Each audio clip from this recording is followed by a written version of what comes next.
Hello everybody, how's it going? So I kind of wanted to do a financial literacy type of video, but over the entire global financial system.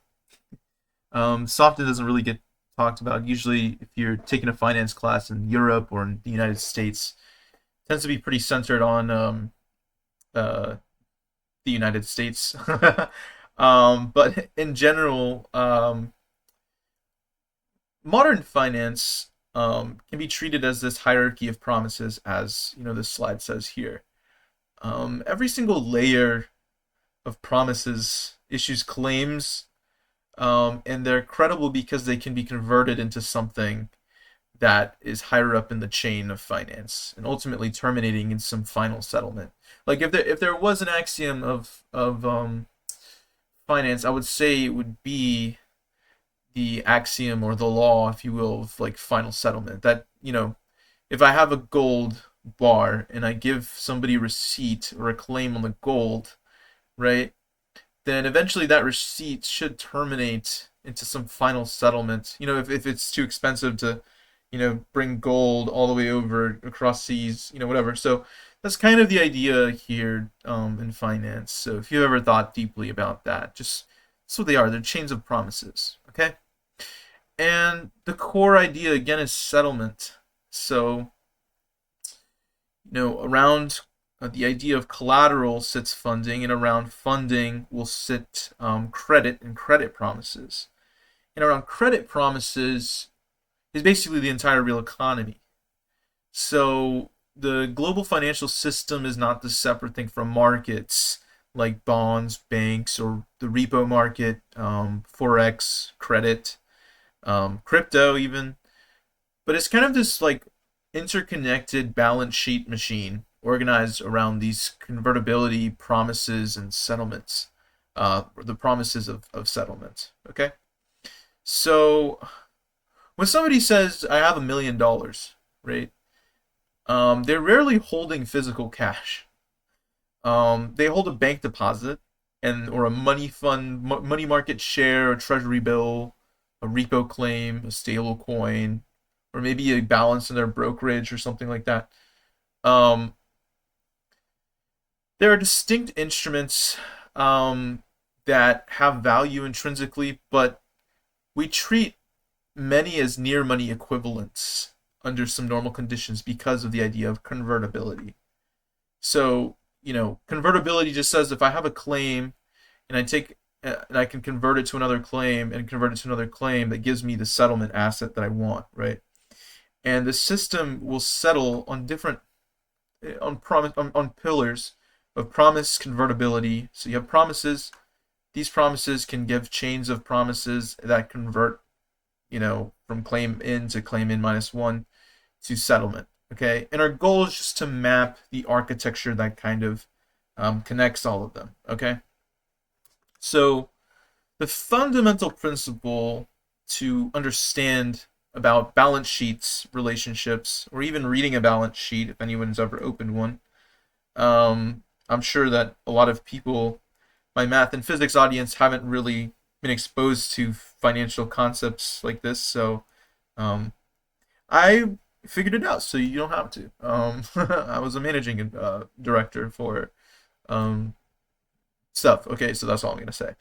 But a person's financial assets is usually another person's liability. So if Alice lends Bob around $100, right? Then Alice's asset, which becomes Bob's, the word for this is IOU. It's basically just kind of a claim, receipt, if you will. That becomes Bob's liability, and it becomes net zero in the combined system. So this is called inside money, and inside money is just credit created by balance sheet expansion. So they net zero out, but it expands in terms of balance sheet on the balance sheet. Now, you can think about an example of like a commercial bank deposit. If you have a bank deposit $100, and then the bank has some loan or reserves and liabilities, it owes a deposit of $100. The deposit itself is an asset to the household and a liability to the bank. So most everyday money really is inside money. Now the concept of outside money is different. It basically is an asset without a corresponding private sector liability inside of some chosen boundary. So classically, that would be gold. Gold is the thing that is held, and it's not a promise of something else. You just kind of have the gold, okay? And you can make, whatever you want to with gold, I guess. It's just the only reason that it's outside money is because it has an intrinsic value in and of itself. Um, so you then come to the conclusion that there's an idea of final settlement, right? And the promises are going to have to end when extinguished with an accepted settlement asset. Historically, this is gold, but today, central bank reserves, right, or the Federal Reserve's balance sheet, not treasuries, but the actual balance sheet itself, which we don't have access to. Only banks and big private banks can actually, hold stuff on the Fed's balance sheet, or if you're a big player. But that's all I'm going to say. Settlement finality, um, and the idea of settlement finality is more important than physical tangibility. That's what matters. So financial hierarchy requires this mechanism for extinguishing their obligations. So if you have settlement assets, which would be like central bank money, you could construct another layer above that, which would be like liquid sovereign assets and collateral. So like U.S. treasuries, treasury bills that the Senate issues out for their spending, and then here's like a 4%, basically a 4% risk-free rate, and then that's very, very liquid. Okay, that's usually what the vast majority of people identify as the power and strength of the dollar. Then there's also wholesale money, and shadow. Okay, not necessarily the strength of the dollar. I don't really want to get into economics right now, but wholesale. I'll be more precise maybe in another video. I'm not prepared to be super precise right now. But wholesale money and shadow banking is kind of the next layer above that. So you can think like the euro dollar, the rehypothecation that happens with the euro dollar, different chains of promises on promises, and different like repurchasing markets and whatever. Okay, and then there's also credit and intermediary markets, and then corporate and household type of finance, and then there's stable coins and crypto credit, decentralized finance. So surrounding all of it, you have this central bank backstop and this regulatory control like layer. And the system itself, you can think of it as this like network that's organized by different degrees of liquidity and settlement acceptance. Okay.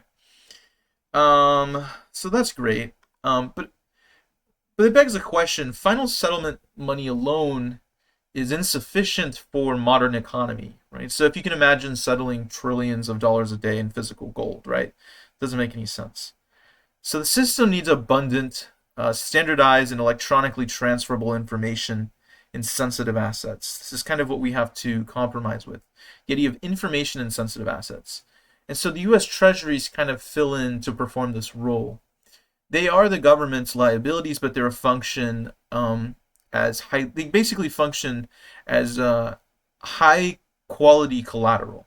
All right, that collateral that can be pledged on the repurchasing market and wholesale funding.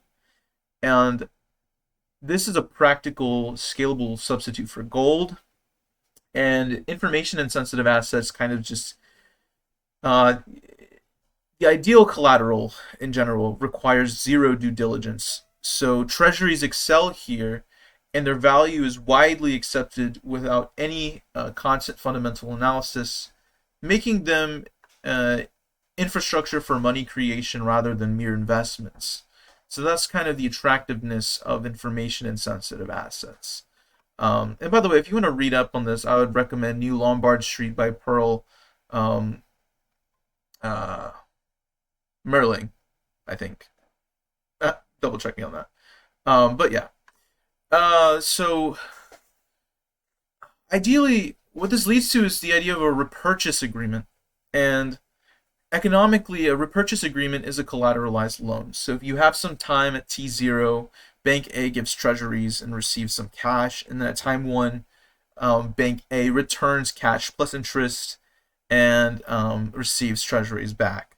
And the repo transforms static collateral securities into dynamic short-term liquidity, powering wholesale funding. And the haircut is this idea of basically just saying if you have the cash borrowed, that should be equivalent to 1 minus the haircut times the collateral value. And so a 2% haircut on a, I don't know, um, on an $100 million collateral yields 98 million in cash. And so haircuts can just they become this inherent state variable of liquidity itself.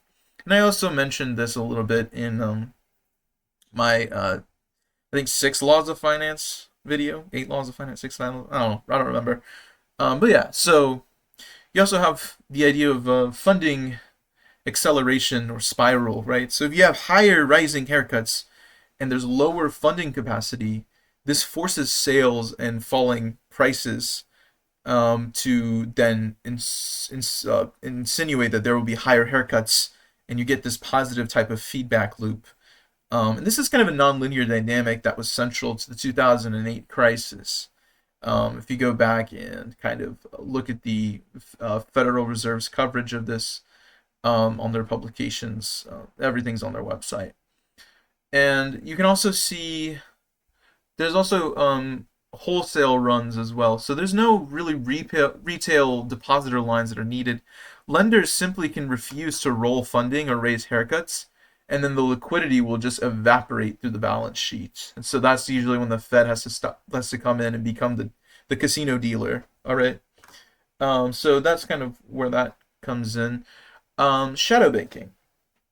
So shadow banking it just performs banking functions like maturity, liquidity, and the transformation of credit outside traditional insured deposits. So via broker dealers, money market funds, repos, security lending, structured vehicles, and importantly, offshore markets like the euro dollars. And so, what's essential to understanding this is that the same collateral that you have can be reused across different chains that increase the velocity of the money. And if you look at a stylized type of multiplier here with this C efficient of C naught over 1 over V, this is basically like a reuse fraction. It comes from from a geometric series. It's a rough approximation, but it works. And as efficiency rises, you get these fragility that starts increasing, and a break anywhere will disrupt the chain of collateral. So these money-like claims, are created outside of traditional banking and expand the system's elasticity, but amplify crisis transmission. Okay. Now, dollars. Um, Dollars are demanded globally for trade, debt, derivatives, and collateral, far beyond the United States borders. So, um, if you have these or foreign exchange swaps, there's synthetic dollar funding and exchange euros for dollars now, reverse later. That's kind of the idea. And if you create dollar liquidity without a direct loan, that's essentially a foreign exchange swap. And these kind of instruments are important for the global dollar system in general.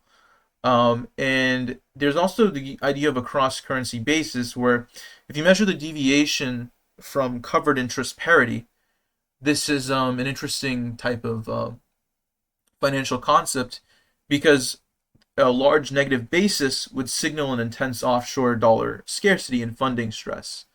And it's basically like you can think of it as like this physical seismograph of global liquidity. So cross currency basis is a thing that is important for the theory of global finance. Now, elasticity. Really, the way to think about this is just private finance itself is elastic in expression, or sorry, not an expression, in expansion. So if you have credit, repo, foreign swaps, the they expand and rehypothecate and do all of these fancy things with the dollar. But it's inelastic in contraction. So as haircuts rise, velocities falls, and rollovers fail, it's kind of an asymmetry that necessitates a public backstop. Okay, and so that's essentially why we think about, or how we think about, elasticity versus stability. Um, and then you can think of the central bank as this control layer that for this design. The lender of last resort is the idea that usually that's what the Fed is kind of taught in economics class as a lender of last resort, that it lends collateral against to solvent but liquid institutions. But really, its primary source, especially when things go kabooey, is that it's a dealer of last resort. So it'll actually buy assets to restore market function when the market sees, like in the March of 2020 in the Treasury market. Um, because everything stopped. And also, I think there were some repo crises in 2019.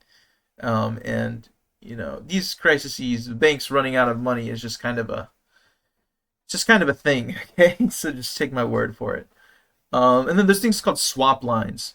So the Fed kind of, can swap basically with foreign central banks and distribute dollar liquidity globally, relieving basis stress. So this Fed kind of, or the central bank has a lot of, responsibility to take on when it comes to these things. And they basically interrupt these liquidity spirals by acting on either funding or the prices themselves. Okay. And now we talk about Basel III liquidity coverage ratio. Now this is a regulation that's pretty important. Basically requires high quality liquid assets to be greater than or equal to the projected 30-day outflows. And this creates an ongoing structural demand for reserves and sovereign collateral, embedding the regulation into the monetary hierarchy itself, thanks to the Bank of International Settlements in Switzerland. So thank you guys for doing that. Good stuff. Now, the corporate yield. You can think of the corporate yield as approximately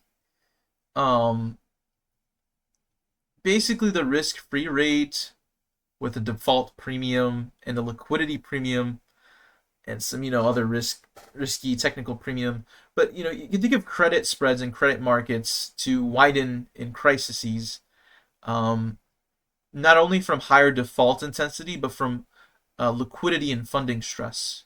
So the repo or funding layer transmits stress to borrowing costs, and this translates to investment and employment declines, and financial plumbing ultimately determines the real economy outcomes. So it's kind of something to keep in mind.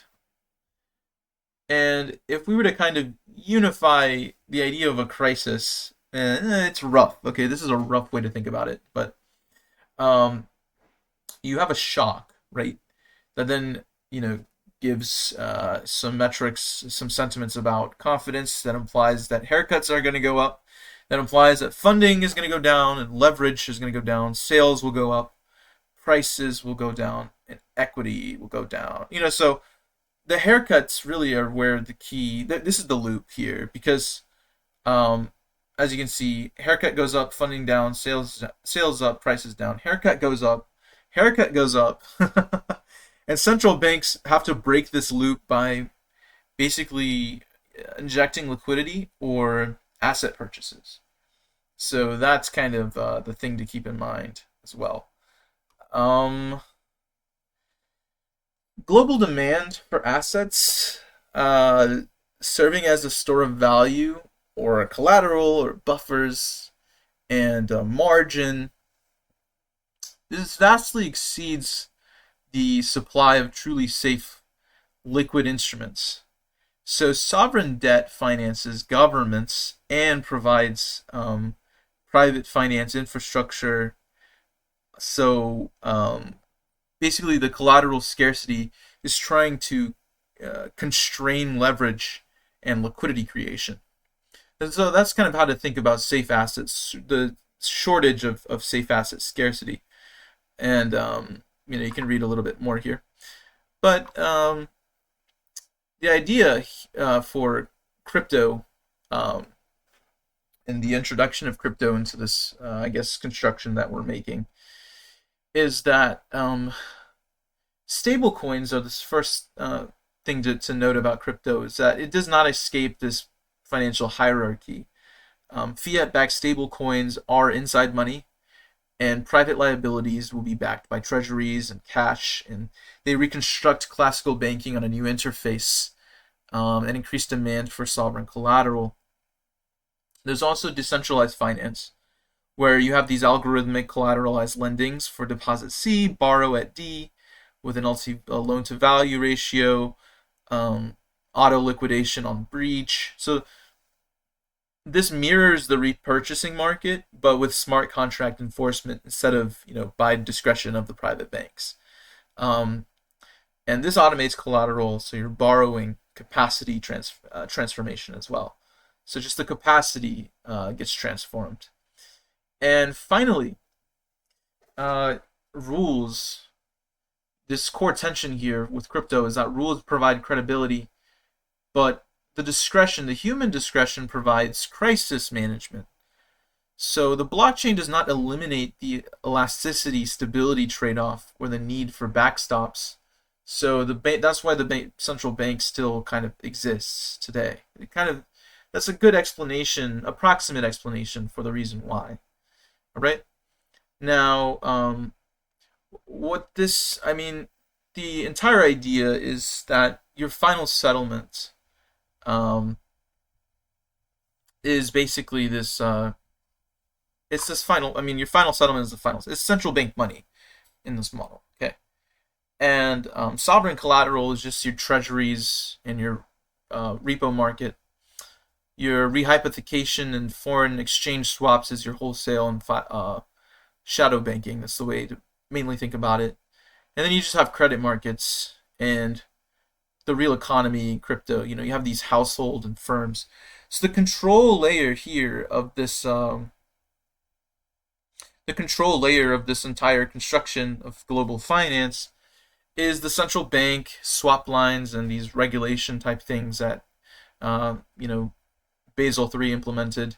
You also have these international foreign exchange, euro dollar swap lines, and stable coins, DeFi, and tokenized assets. It's kind of the frontier, but it's basically how this works. So money becomes this very hierarchical thing. The lower chains, really, they derive value from convertibility upward. In other words, so the value itself, right? The value itself is, I mean, uh, basically in the balance sheet, and the balance sheet kind of reveals the truth because you can always ask like whose asset is that, whose liability, and then what settles that particularly. That's really what the balance sheet is functionally supposed to do. And collateral creates different funding capacities. So if you have changes in value like haircuts or changes in like money supply, all of these things. So that's kind of how that works. And liquidity itself becomes this endogenous type of variable in the system because it's created when it's least needed and destroyed. You destroy the liquidity when it's most needed. That's kind of the function of the Federal Reserve and banks and what they do or whatever. And innovations encounter the same constraints. So if you have deposits, Eurodollars, decentralized finance, the questions like backing or collateral, leverage, crisis backstop, settlement, all of these questions still remain. How are you doing that, right? So those are the 5 kind of laws to remember. And the basic idea is that the financial crisis is just this race upward through this hierarchy of safe claims to final settlement. And the deepest challenge of modern finance is providing enough elasticity to support a global economy without creating fragility that collapses the hierarchy under stress. So, we have promises to convertibility, to collateral, and to settlement, with public backstops and regulations as stabilizers for this global financial system. And seemingly disparate markets become these one coherent balance sheet systems.